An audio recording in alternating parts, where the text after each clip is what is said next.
आकाशवाणी लखनऊ से प्रादेशिक समाचार। प्रधानमंत्री नरेंद्र मोदी ने लोगों से योग को दिनचर्या का हिस्सा बनाने की अपील की है। कहा, योग शरीर और मन दोनों के लिए है फायदेमंद। मुख्यमंत्री योगी आदित्यनाथ ने आज सोनभद्र में 414 करोड़ रुपए की 217 परियोजनाओं का किया लोकार्पण और शिलान्यास। कहा, सोनभद्र को बनाएंगे इको टूरिज्म का हब। मुख्यमंत्री ने की कारागार व्यवस्था की समीक्षा, नया प्रिजन एक्ट तैयार करने के दिए निर्देश और मौसम विभाग ने अगले 2 दिनों तक प्रदेश में लू की चेतावनी जारी की। पूर्वी उत्तर प्रदेश में कुछ स्थानों पर 19 तारीख से हो सकती है गरज के साथ बारिश। नमस्कार, प्रदेश के समाचारों के साथ मैं मनीषा सिंह। प्रधानमंत्री नरेंद्र मोदी इस महीने की 18 तारीख को आकाशवाणी पर मन की बात कार्यक्रम में देश और विदेश में लोगों से अपने विचार साझा करेंगे। इस मासिक रेडियो कार्यक्रम की ये 102वीं कड़ी होगी। श्री मोदी ने इस कार्यक्रम के लिए देशवासियों से सुझाव मांगे हैं।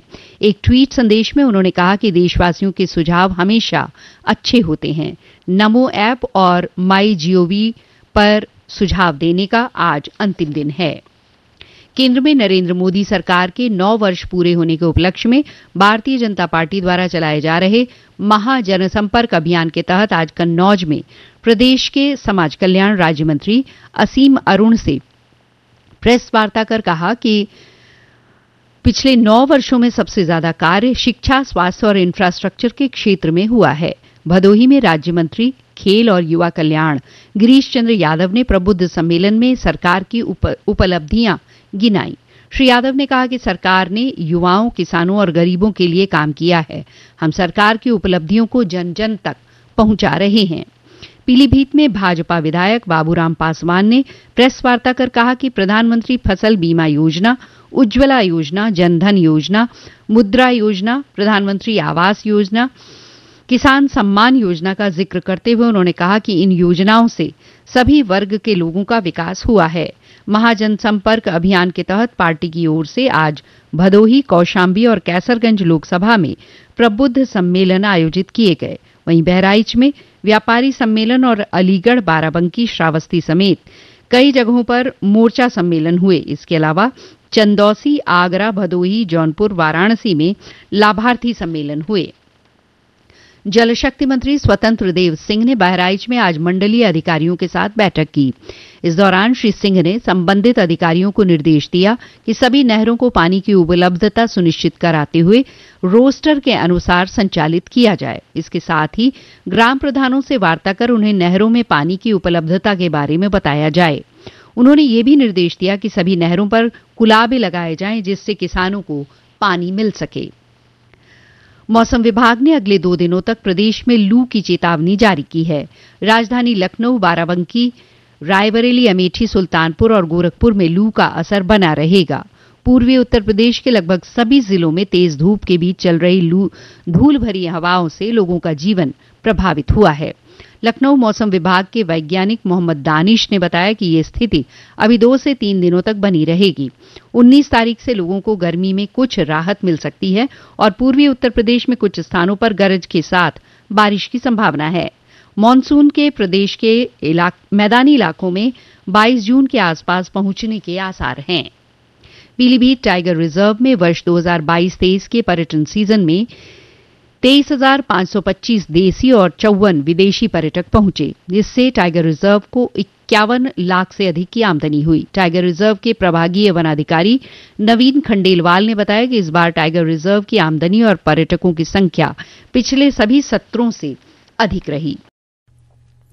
अंतर्राष्ट्रीय योग दिवस के उपलक्ष्य में प्रदेश में कल से शुरू हुए योग सप्ताह के दूसरे दिन जिलों में योगाभ्यास कार्यक्रम आयोजित किए गए।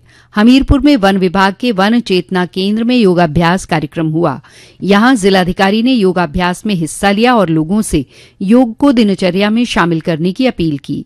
बलरामपुर में योग सप्ताह के तहत जिला कारागार में आज से 2 दिवसीय योग शिविर शुरू हुआ। पहले दिन कारागार में निरुद्ध बंदियों और कर्मचारियों को योगाभ्यास कराकर योग के महत्व के बारे में जानकारी दी गई। वाराणसी में योग के महत्व को समझाने के लिए डाक विभाग ने एक माइक्रो साइट बनाई है। Post master general Krishna Kumar Yadav ने बताया कि माइक्रो साइट पर आयुष मंत्रालय की कॉमन योग प्रोटोकॉल संबंधित सामग्री के साथ साथ डाक विभाग द्वारा विकसित डिजिटल पोस्ट कार्ड शामिल है। इस माइक्रोसाइट indiapost4yoga.in पर लॉगिन कर कोई भी डिजिटल पोस्ट कार्ड डाउनलोड कर सकता है और उसे दूसरे सोशल मीडिया प्लेटफॉर्म्स पर शेयर भी कर सकता है। मुख्यमंत्री योगी आदित्यनाथ ने आज सोनभद्र में 414 करोड़ रुपए की 217 परियोजनाओं का लोकार्पण और शिलान्यास किया। इस अवसर पर मुख्यमंत्री ने विभिन्न योजनाओं के लाभार्थियों को सम्मानित भी किया। कार्यक्रम को संबोधित करते हुए श्री योगी ने कहा कि केंद्र और प्रदेश सरकार की विभिन्न योजनाओं के जरिए आज सोनभद्र अपने नाम के अनुरूप सोने जैसा बनने की राह पर है। बीते 6 साल में बिना किसी भेदभाव के शासन की योजनाओं का लाभ हर गरीब और जनजातीय समाज के लोगों को मिल रहा है।